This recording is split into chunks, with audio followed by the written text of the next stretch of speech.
Halo semuanya, balik lagi sama aku Sisi Anastasia.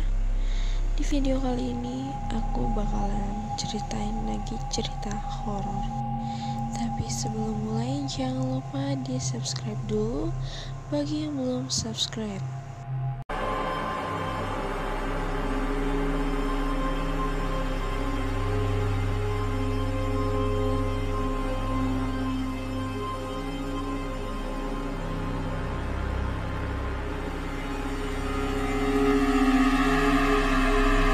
Cerita kali ini berjudul Hantu Kakek Peci dan Kuntilanak Merah. Cerita ini diupload oleh akun Twitter @rama_atmaja3. Cerita tentang jalan perbatasan kedua desa yang bisa dibilang angker, karena ada sosok-sosok yang kerap menghantui warga yang lewat. Cerita ini pun masih sama seperti cerita yang lain, akan mengambil sudut pandang dari sang narasumber. Nama tokoh dan tempat kejadian disamarkan. Kejadian tahun 2010. Sebelum masuk ke inti cerita, aku ingin menjelaskan tempat tinggalku. Aku berasal dari sebuah desa, sebut saja Desa Baru. Desaku dan desa sebelah, atau desa lama, dibatasi oleh hutan pohon bambu. Warga menyebut hutan tersebut adalah tempat yang angker. Tak hanya beberapa warga yang diganggu sama penghuni pohon bambu, tapi hampir semua warga dari dua desa yang lewat hutan ketika malam pasti diganggu oleh sosok gaib. Jalannya lumayan lebar, jangankan sepeda motor, mobil pun bisa melewati jalan tersebut. Tapi jalannya lumayan bergelombang dan naik turun, membuat pengendara yang lewat tak bisa melalui hutan ini dengan cepat. Bambu tersusun rapi di pinggir jalan, melingkar, membentuk seperti terowongan. Karena ketemuannya kedua bambu dari sisi berlawanan yang membengkok. Di dekat jalan yang menikung tajam ada batu besar yang biasa disebut sama warga sebagai batu peci. Konon kata warga yang pernah melihat sosok gaib yang duduk di atas batu tersebut, mereka menjelaskan kalau di atas batu sering dinampakkan sosok kakek yang mengenakan peci. Tapi terkadang hanya ada peci saja di atas batu tersebut. Peci itu seperti lampu yang berpicar. Namun bukan sosok ini yang meresahkan pengguna jalan, tapi sosok perempuan berbaju merah yang kerap usil dan jahil pada setiap orang yang lewat. Kita mulai masuk ke inti cerita. Cerita awal akan mengambil sudut pandang Pak Sarman, si tukang ojek. Tapi sebagai seorang penulis yang selalu mengambil sudut pandang dari salah satu tokoh, aku akan bercerita dari sudut pandang Pak Sarman terlebih dahulu. Pukul 2 dini hari, aku baru pulang mengojek. Rumahku berada di Desa Baru. Pulang jam segini sambil melewati hutan bambu membawa kesan seram.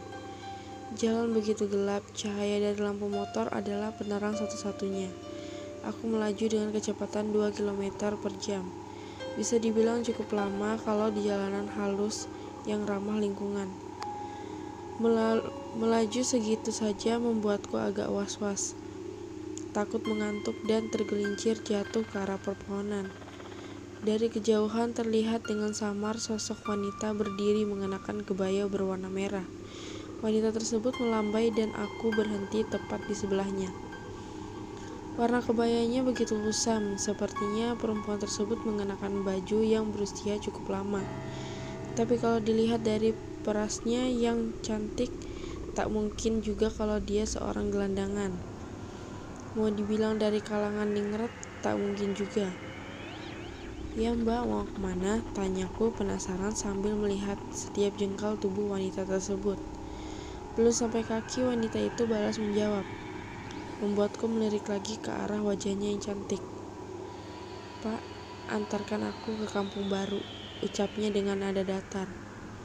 Kebetulan sekali, sambil pulang, aku mendapat penumpang, pikirku. Lantas perempuan tersebut naik ke jok belakang motor. Beban wanita itu begitu berat, padahal aku biasa bawa orang gemuk tapi gak seberat dia. Tubuhnya yang langsing seperti gitar Spanyol tak menandakan kalau dia orang yang ringan. Aku memasang gigi satu dan mencoba menarik gas dengan perlahan, tapi tak kuat menghentak, berasa begitu berat.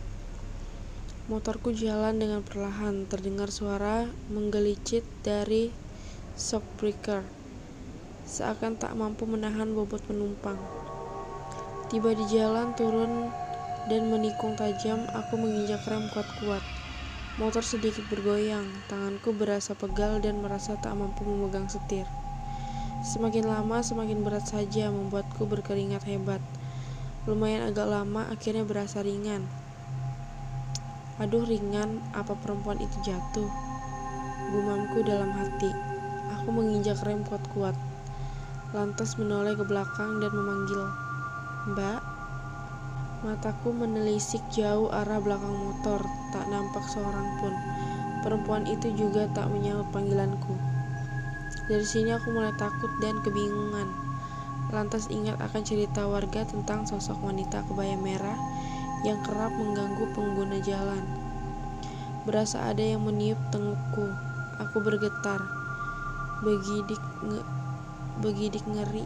Lantas aku melanjutkan perjalanan dan tak lama sampai juga di desa baru. Untuk ceritanya masih ada kelanjutannya dan aku bakalan upload lagi untuk lanjutan cerita ini di video selanjutnya. Jadi kalian pantengin terus channel YouTube aku. Oke, terima kasih yang sudah menonton sampai habis. Kalau kalian suka sama video ini, jangan lupa di like, lalu komen kalian mau cerita apa yang mau aku ceritain, dan aku bakalan langsung buatin. Dan yang belum subscribe, silahkan di subscribe terlebih dahulu. See you next video.